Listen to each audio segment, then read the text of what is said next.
As long as we've been talking about the conglomerates here, what's consistently, I think what I've been saying is the studio business is a series of non-recurring events. It's really hard to get your arms around what it fundamentally means for a company. But, that's why John Carter, a devastating loss the last time we talked, lost $200 million. You'd think it was horrible for Disney. But it was one movie. It was sort of one non-recurring event. And now we've got like a massive blockbuster that went in the opposite direction. The reason that I think this beat is so much more powerful than that miss is that this is kind of launching franchises and implies ongoing revenue streams. So I think this is going to help the stock. This is a recurring one, then? Yeah, it is. You've got multiple Avenger movies. You've got multiple installments for the characters, the next Iron Man, the next Thor, the next Captain America. And it just sort of feeds the beast, of content creation and franchises. So John Carter lost $200 million or so on an operating basis because it wasn't able to recover the costs that go into a massive production like that. At what point do we know that Disney's making really good money on the Avengers? Well, good rule of thumb, I think, is when 50% of the global box office hits the budget. So figure the budget on this one was not insubstantial. It was $200 million, expensive movie to make. But when you kind of hit like $400 million in global box, you're making money. We're at $600 million 50% on above that. day 3 in North America, right? More than break even. They're making a lot of money on this one. And there's something interesting with the deal here because Disney was able to sort something out with Paramount over the marketing, right? Right. So when Marvel got into the self-made movie business, it used Paramount as its distribution partner.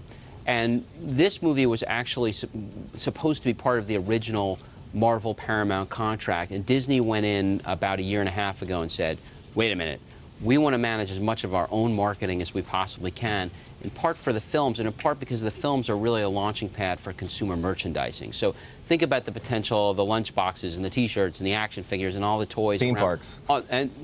That they don't have yet for this because, unfortunately, it belongs to Universal, but wait, that'll be coming. So ultimately, I think they did a really smart deal because, look, and honestly, I haven't seen the movie, but I don't think it was like the greatest movie of all time, yet it was the biggest North American opening. So I think marketing really played a role in this, and they did a great job. I did see it on Saturday. And was it the greatest movie of all time? No, it's not the greatest movie of all time.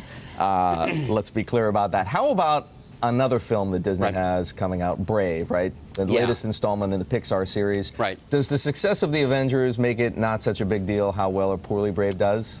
Well, I think it gives them a little bit of leeway, but the reality is the Pixar movies are important not just because of the movies themselves, but they can be massive merchandising drivers, right? So a movie like WALL-E was a pretty successful movie, but there weren't a whole lot of like WALL-E action figures as opposed to Cars or Toy Stories. So I think Brave, expectations for Brave generally in terms of what it can do for Disney are pretty muted, and there's probably only upside, I think, in terms of expectations. Back to the Avengers, though, because Disney reports earnings tomorrow, so this certainly gives the company something to talk about and something to spin forward tomorrow. Yeah. We always say what you print on this quarter, the past is history, and it's really about they don't actually guide, but, it's the forward look and what you're going to do with numbers. And what they really intelligently did, and historically haven't done a lot of, was they gave Wall Street the write-off number for John Carter. They said, here's the expectation, we're going to lose $200 million, gave Wall Street time to take their numbers down. Guess what? Now we get to take them up again because we've got this big beat. So I think going forward, there's going to be some enthusiasm. David, Disney spent $4 billion to buy Marvel. Yeah. Even if the Avengers does great, it's not going to generate $4 billion in profit. At what point do we know whether Marvel never know. We never know. We never know. We say the same thing about Pixar, right? I think they paid $7 billion for Pixar, I want to say. So was it really worth it? You can't really tell. What you can say is, are the studio divisions stronger in the long run for having bought those companies? I think the answer is clearly yes. Was it the best return on invested capital proposition? How many angels can dance on the head of a pin?